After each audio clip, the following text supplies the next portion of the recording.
இன்னைக்கு நாம ரொம்பவே டேஸ்டியான ஹோட்டல் ஸ்டைல் வத்த குழம்பு எப்படி செய்யறதுன்னு பார்க்கலாம். இதுக்கு ஒரு பேன்ல செக்குல ஆட்டின நல்லெண்ணெய் சேர்த்துக்கோங்க. அதோட பூண்டு வத்தல் சேர்த்து நல்ல கோல்டன் ப்ரௌன் கலர்ல ஃப்ரை பண்ணிக்கோங்க. அதே பேன்ல கடுகு, சின்ன வெங்காயம், கருவேப்பிலை சேர்த்து நல்லா வதங்கினதும் புளி கரைசல் சேர்த்துக்கோங்க.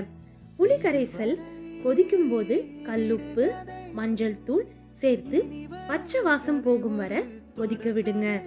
புளி கரைசல் பாதி அளவு ஆனதும் ஹோம்மேட் வத்த குழம்பு பொடி சேர்த்துக்கோங்க. அதோட பெருங்காயம் சேர்த்து குழம்பு அத்தி வந்ததும் வெல்லம், வறுத்த பூண்டு, வத்தல் சேர்த்து எண்ணெய் மிதந்து வந்ததும் இறக்கினால் நாக்குல எச்சில் ஊறும் வத்த குழம்பு ரெடி. சூடான சாதத்துல மிக்ஸ் பண்ணி சாப்பிட்டு பாருங்க, வேற லெவல்ல இருக்கும்.